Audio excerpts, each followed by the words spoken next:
Selamat pagi semuanya. Saya perwakilan dari kelompok 11 akan melakukan presentasi kelompok kami yang berjudul Program Manfaat Karyawan.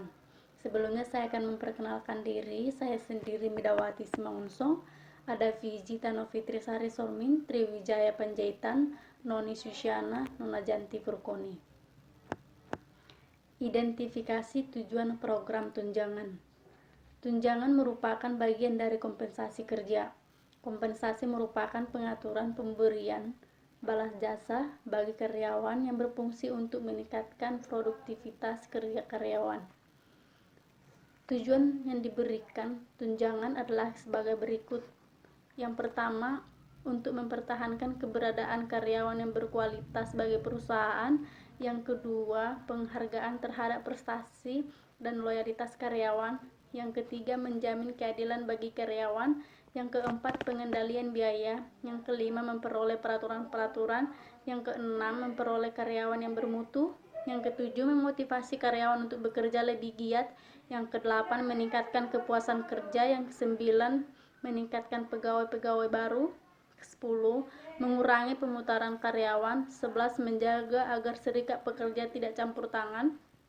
Yang ke-12, menggunakan kompensasi secara lebih baik. Dan yang terakhir, 13. Meningkatkan keamanan pegawai.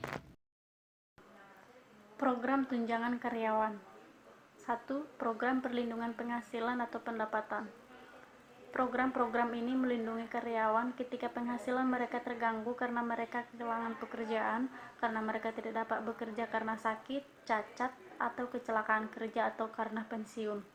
Yang kedua, asuransi pengangguran atau UI.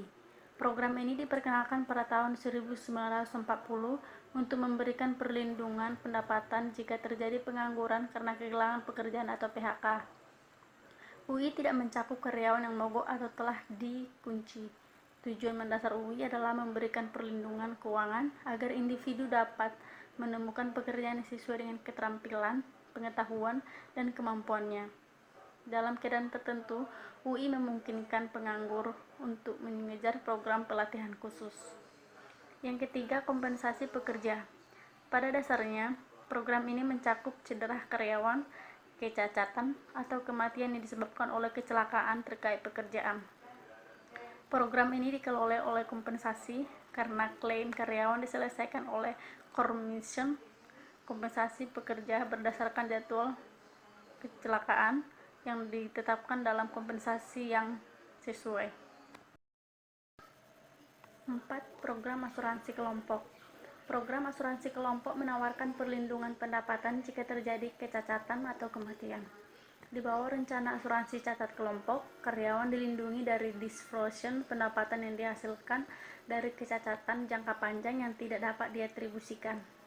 Jumlah manfaat pensiun dari tergantungan pada kebijakan yang dinegosiasikan dengan asuransi dan dapat bervariasi dan dari 662/3% hingga 80% dari gaji karyawan. Imbalan di muka setelah masa tunggu mulai dari 120 hingga 180 hari dan berakhir ketika karyawan kembali bekerja atau mendapatkan uang pensiun. Yang kelima, cuti yang diganti. Cuti yang diganti merupakan kewajiban hukum bagi organisasi untuk memberikan waktu istirahat bagi karyawan yang dipanggil untuk melakukan tugasnya. Banyak organisasi membayar cuti seperti itu. Yang keenam, layanan dan persyaratan karyawan. Beberapa layanan dan persyaratan karyawan yang lebih umum adalah rencana asuransi kesehatan, bantuan pendidikan, kafetaria bersubsidi, fasilitas dan program rekreasi, hak istimewa parkir, diskon pada produk perusahaan, dan serikat kredit. Rencana asuransi kesehatan swasta dimaksudkan untuk menambah tunjangan pengobatan yang dinadai pemerintah, yaitu untuk menyediakan biaya yang tidak tercakup oleh rencana pemerintah. Pendekatan manfaat fleksibel dan standar tradisional. Secara tradisional, organisasi telah menawarkan karyawan mereka program tunjangan standar. Pendekatan ini masih bisa digunakan di sebagian besar organisasi, namun beberapa faktor membuat organisasi mempertanyakan kebijakan pendekatan ini. Ada pertanyaan tentang program manfaat apapun yang memenuhi kebutuhan dan preferensi karyawan.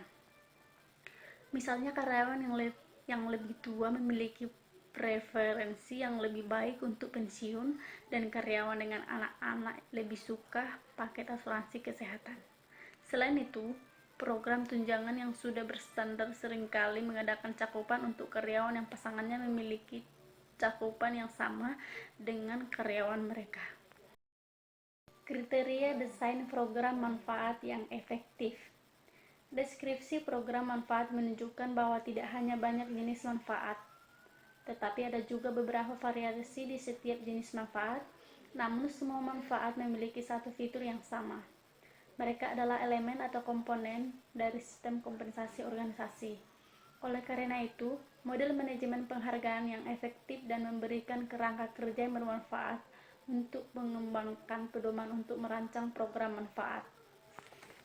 Seperti yang telah dibahas dalam bab 2, lingkungan eksternal dan internal organisasi yang mempengaruhi pengembangan sistem kompensasi total juga yang mempengaruhi desain program tunjangan. Manfaat harus dinilai oleh karyawan. Dalam hal ini, program tunjangan fleksibel atau manfaat saya kafetaria adalah pendekatan yang jauh lebih baik daripada program tunjangan standar tradisional.